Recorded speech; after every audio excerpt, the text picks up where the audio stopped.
안녕하세요. SBI 고병기 콘텐츠 에디터입니다. K리츠 위클리 2월 마지막 주 K리츠 위클리 시작하도록 하겠습니다. 김시영 에디터 나왔습니다. 안녕하세요. 안녕하세요. 네. 일단 지난주 한번 K리츠 전반적인 시향 한번 소개해 주시죠. 네. 일단 K리츠 시장은 지난주에도 좀 약간 한파라는 표현이 맞는지 모르겠죠. 지금 침체 흐름이 좀 이어졌고요. 근데 2월 내내 이제 어떻게 보면 1월 말부터 5주 연속 마이너스 흐름을 보이고 있어요. 근데 지난주에는 그나마 하락폭이 많이 줄었고 마이너스 18개 상장 위치에 그 주간 수익률은 마이너스 0.27% 정도인데요.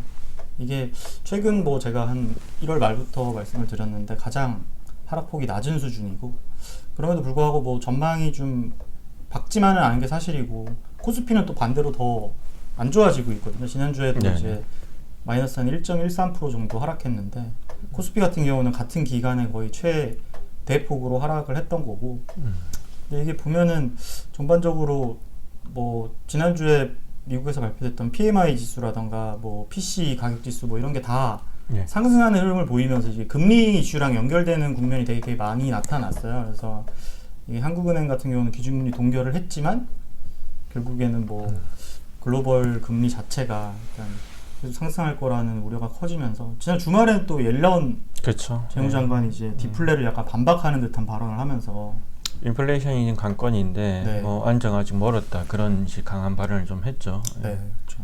네. 그래서 일단 지난주 뭐 하락폭이 줄어든 거에서 나타났듯이 플러스 주간 수익률을 보인 곳들도 꽤 있어서 절반이 이제 플러스 절반이 마이너스인데, 근데 이게 뭐 개별 종목별로 보면 큰 의미가 있는 건 없고, 근데 배당 기준으로 리턴 이제 코랑코 더원 리츠랑 이지스 밸류 리츠가 한 달간 한 3%랑 1% 정도 올랐는데, 이게 지난 한 3개월 기준으로 하면은 배당 기준월이었던 종목들은 되게 많이 올랐었거든요. 네네네. 그 KB 스타리츠도 1월에 거의 한 9% 정도 올랐었는데, 이게 전반적으로 이게 흐름이 좀 안 좋다 보니까 이게 배당 기준월임에도 크게 뭐 두드러진 상승폭은 보이지 못했던 걸로 보입니다. 알겠습니다. 뭐 지난주에는 거의 이제 파란색 일색이었던 것 같은데 네. 이번 주는 약간 좀 혼조세네요. 보니까 약간 그렇죠. 많이 섞여서 네. 어지러운 시장 분위기를 반영하고 있는 것 같고요. 네. 뭐 D&D 플랫폼 리츠 소식 중에 하나가 이제 신용평가 등급 A- 획득했다 이 얘기가 있는데, 네. 뭐 최근에 이제 리츠들이 신용평가를 많이 받고 있어요. 네. 받고 있고 이렇게 등급이 나오고 있는데, 네. 뭐 어떤 점에서 이렇게 A- 받은 거고 이게 네. 어느 정도 수준인지, 그리고 이 신용평가 등급을 이렇게 받았다는 거는 향후에 어떤 효과 의미가 있는지 좀 한번 소개해 주시죠. 일단 뭐 제가 예전에 한번 기사로도 SK D&D 주주 소통 얘기하면서 그 신용평가사의 신용등급 평가를 진행 중이다라고 언급한 적이 있었는데, 네. 일단 뭐 이게 A- 등급은 지금 기존에 있던 상장 리츠들이 가장 많이 받고 있는 등급이에요. 물론 뭐 SK라던가 롯데 같은 경우는 네.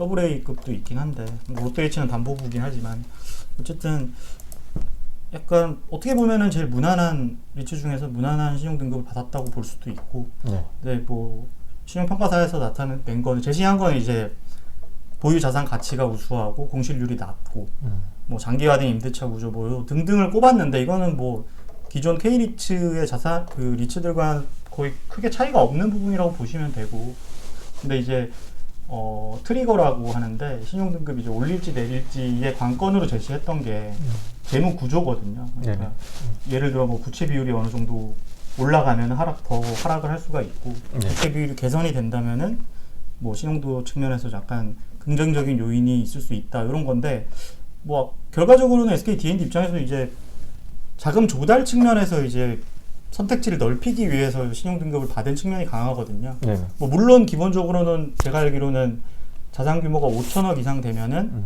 1년 이내에 뭐 신용 등급을 받아야 된다라는 규정이 있다고 알고 있어요. 근데 네. 어쨌든 뭐 조달 측면에서의 그 선택지를 넓히기 위한 차원도 있었고, 실제로 등급이 있어야만 이제 회사채라던가 이런 거를 발행할 수 있기 때문에 네. 그런 측면을 보시면 될 것 같습니다.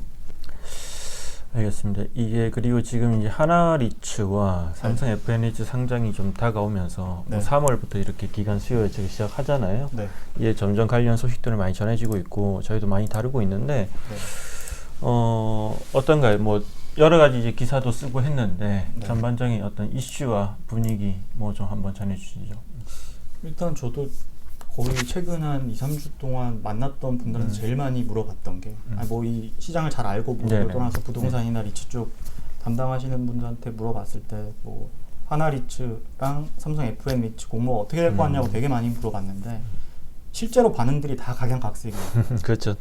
장단점이 뚜렷하죠, 두 리츠가. 네, 근데 특징적인 거는 이제 AMC 분들, 그러니까 다른 기존 상장된 리츠의 AMC 분들은 그래도 삼성이랑 하나가 하는 거니까 잘 되지 않을까요? 라고 얘기하는 분들이 좀 많았던 반면에 이제 리츠 시장이랑 상관없는 이제 뭐 IB 쪽에 있는 분들이 이런 분들은 네. 조금 모르겠다 그래도 결과는 뭐 뚜껑 열어봐야 하지 않겠냐 라고 얘기를 많이 하시는데 일단은 뭐 좀 전에 말씀하신 대로 뭐 3월 6일에 이제 하나리츠가 시작을 하고 2주 뒤에 이제 삼성리츠가 시작을 하는데 네네네. 제가 기사로도 많이 썼지만 그 금리 이슈가 되게 크게 작용할 것 같아요. 공모 당일까지도. 그렇죠. 그리고 네. 이제 지금 뭐 가격도 그렇고. 네, 그렇죠. 이게 뭐 사실 실제로 프리-IPO 때 안 들어갔던 그 분들 원래 리츠 프리-IPO에 자주 투자했던 분들이 이 두 군데 안 들어간 곳들이 꽤 있잖아요. 네네.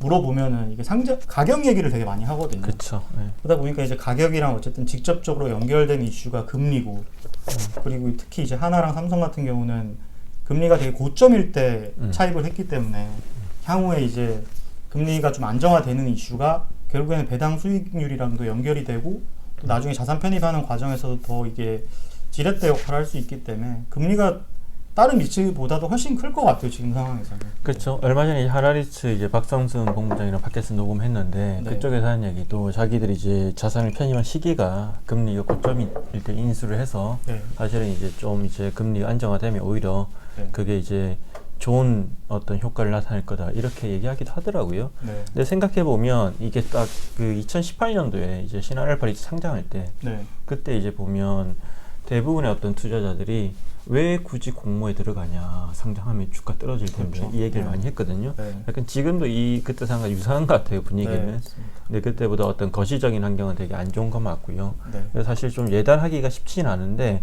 근데 이제 분명한 거는 이제 상장 이전에 이 두 리츠가 약간 보이는 행보가 좀 상반되긴 해요. 그렇죠. 그러니까 이제 보면 아무래도 뭐 이제 그룹의 영향도 있을 거고요. 네. 리츠 운용력들이 생각은 다를 수도 있지만 또 그룹의 영향 때문인지 네. 하나리츠는 저희도 팟캐스트에서도 얘기를 했지만 다른 인터뷰도 많이 하고 있고 상당히 이렇게 적극적으로 자기들의 어떤 뭐 매력이랄까요? 네. 얘기하고 싶은 것들을 강조하는 모습인데 삼성 애플린치는 아직까지 좀 조용합니다. 네. 네. 그 부분에 대해서는 투자자들 뭐라고 반응은 없던가요? 많이 있죠. 근데 뭐 그럼에도 불구하고 뭐 그래도 삼성이 하니까라는 분들도 있고 말씀하신 그렇죠? 대로 네네. 이게 캡레이트랑 조달 금리만 감안하면은 이게 만약 금리 수준이 계속 이대로 계속 가면은 네네네. 그들이 원하는 그들이 계획하는 대로 과연 될 수 있을까? 나중에 또 최악의 경우에는 추가적으로 조달을 또 해가지고 네네. 이걸로 배당을 하게 되진 않을까? 라는 얘기도 많이 나오는 건 사실이죠. 네. 정권 신고서 제출했죠. 네. 네, 하나리츠가 지난주, 지지난주 거의 그 무렵에 했었고 삼성리츠 같은 경우는 이제 그러니까 효력 발생 기준으로 네. 26일, 그러니까 어제 효력 발생을 했더라고요. 저도 네네. 아침에 이제 신고서를 좀 봤었는데 이게 재밌는 포인트는 이제 저희가 방금 캡레이트랑 조달 금리에 대한 얘기를 했었는데 이게 정정 신고된 내용을 보면은 금융위에서 이제 대치타워랑 S1 빌딩 담고 있잖아요. 이제. 그렇죠. 삼성 애플린치가. 네, 그렇죠. 근데 추가된 게 음. 캡레이트를 명시를 한 부분이랑 그리고 향후 이제 몇 년 동안의 예상 배당금과 배당 수익률이 있다면은 캡레이트 얼마인가요? 이게 대치타워가 4.3% 정도 되고 생각보다는 나쁘진 않은 것 같더라고요. 근데 뭐 어쨌든 대세를 완전 꺾을 만한 그런 건 아닌데 최근에 뭐 근데 사실은 이제 네. 캡레이트 많이 오르고 있는 추세를 감안하면 아 또 그런 네. 분위기가 있으니까 S1은 또 3%대. 네, S1이 상당히 낮은 축이고 네. 근데 아무튼 뭐 아까 좀 이어서 말씀드리면은 이 예상 배당금이랑 배당 수익률 부분도 이제 네네. 2년 평균 선순위 담보대출 금리랑 뭐 몇 년 뒤에 이제 또 선순위 담보대출 금리를 이제 삼성 FM리츠가 이제 가정을 해가지고 네네. 뭐 물론 분석을 토대로 한 가정이겠지만 이거를 원래 처음에는 명시가 안 돼 있었는데 정정 신고서를 보면 이제 4.7%랑 네네. 3.6%로 이렇게 네. 구체적으로 명시를 했더라고요. 그래서 금융위에서도 이 부분을 좀 보고 있는 게 아닌가라는 생각이 듭니다. 네. 알겠습니다. 그리고 뭐 지금 당장 뭐 리츠 상장은 아닌데 이제 최근에 보니까 이 코리빙 쪽에 관심이 높아지면서 향후에 이제 상장을 준비하는 곳들이 있어요. 근데 결국은 이제 코리빙은 오퍼레이터가 되게 중요한데 오퍼레이터들이 이제 지금 현재는 이제 부동산 펀드 운용사랑 같이 이제 펀드를 만들어서 투자를 하거나 그런 식으로 많이 확보를 하고 있는데 이 코리빙 상장 리츠가 조만간 나오지 않을까. 이미 이제 뭐 이지스 레지던스 리츠 같은 경우에 디어스 판교 같은 걸 담고 있고요. 네. 이제 해외에서도 보면 이제 주거 어떤 시장의 변화가 일어나면서 결국은 이제 과거에는 없었던 그런 형태의 주거가 나오게 되고 또 수요자들이 원해서 그런 코리빙들이 레지던스 리츠에 편입되는 사례들이 많이 있거든요. 네. 한국도 아마 그런 사례가 있지 않을까 그런 생각을 하게 됩니다. 네. K리츠 위클리 이 정도로 오늘 마무리하도록 하겠습니다. 고맙습니다.